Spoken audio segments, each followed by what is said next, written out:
بھئی مجھے تو یہ آواز کی وجہ سے میں خود کنفیوز ہو جاتا ہوں، اور میری خواہش ہوتی ہے کہ سب کو صحیح آواز آئے. جب آواز نہیں آ رہی ہوتی تو آپ فوراً روک لیا کریں. سعدیہ آپ کو آواز نہیں آ رہی کیا میری؟ سعدیہ جواب دیں.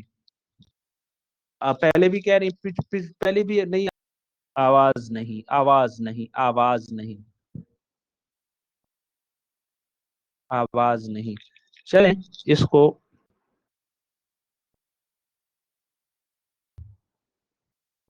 پتہ نہیں کیوں میرا جو میرے پاس ہے سیٹ اپ ہے، مجھے معلوم ہو جاتا ہے کہ آواز آ رہی ہے یا نہیں، کیونکہ جب آواز نہیں جا رہی ہوتی ہے، انٹرنیٹ کا کنیکشن ہوتا ہے، تو میرے سامنے وہ یلو آ جایا کرتا ہے.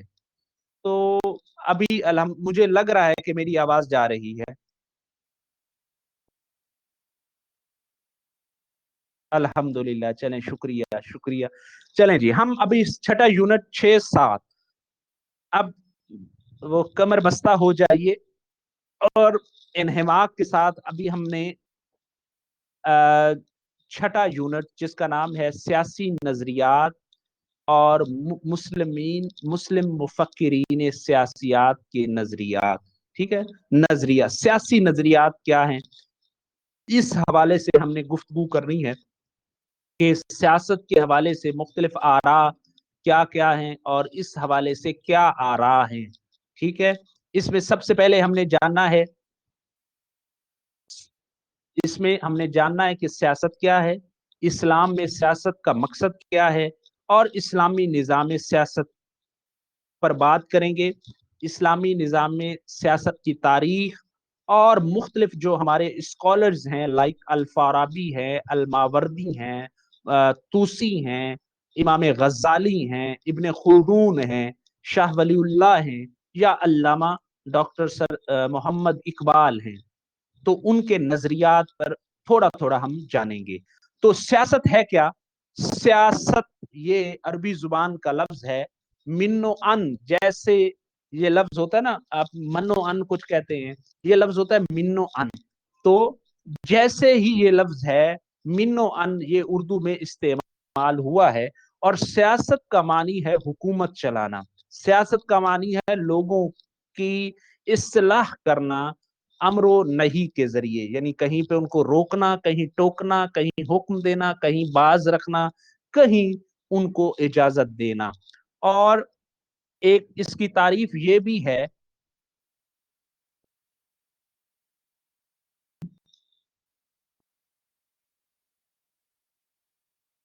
یار آج تو کیا ہو گیا، آواز گئی، آواز گئی، آواز آ رہی ہے، آواز گئی. آپ میں سے سب سے اچھا نیٹ ورک کس کا ہے، جس کے پاس بالکل فل وائی فائی ہے، اور جو میری آواز بالکل صحیح سن رہا ہو؟ چلیں جی. تو نازیہ، یہ اب آپ کی رسپانسبلٹی ہے، جیسے ہی آواز بند ہو آپ نے بتانا ہے. اچھا، آپ کا بھی اچھا ہے. چلیں جی. تو یہ آپ نے بتانا ہے فوراً پلیز، تاکہ ہمیں جو ہے نا، میں اس کو نا روک لوں گا، کیونکہ میں خود چاہتا ہوں کہ ویری گڈ. تو میں یہ خود چاہ رہا ہوں کہ آواز آپ تک پہنچے. ہم سیاسیات پر بات کر رہے تھے، اور میں عرض کر رہا تھا، اگر آپ نے سنا ہو تو یہ لفظ عربی میں مستعمل ہے، عربی میں استعمال ہوا ہے. اوئے ہوئے ہوئے ہوئے، اوئے ہوئے ہوئے ہوئے، 30,000 اس لیے کہ آپ نے یہ 30,000 رکھے ہوئے نا، آپ کو یہ ڈسٹریبیوٹ کرنے چاہیے. ڈسٹریبیوٹ ہوں گے تو پھر اس میں کچھ، یہ اتنے وہ کیا کہتے ہیں کہ یہ اتنے زیادہ اکٹھے ہو گئے ہیں، اس وجہ سے نیٹ نہیں چل رہا آپ کا. صحیح ہے نا؟ تو آپ کچھ ڈسٹریبیوٹ کریں. یہ 30,000 میں ہزار ہزار، یہ کم از کم 30 لوگوں میں آپ ہزار ہزار بانٹیں. اس کے بعد جو باقی آپ کے پاس 1,000 رہ جائے گا، اس سے آپ کا نیٹ صحیح چلے گا. چلیں جی. اس کے بعد ہم بات کر رہے تھے سیاست کی. بھائی یہ جو لفظ سیاست ہے، یہ لفظ عربی میں استعمال ہوا ہے، اور من و ان یہی اردو میں بھی آیا ہے. تو یہ جو لفظ ہے، یہ اس کا معنی کیا ہے؟ اس کا معنی یہ ہوتا ہے حکومت چلانا. ٹھیک ہے، اس کا معنی ہے حکومت کا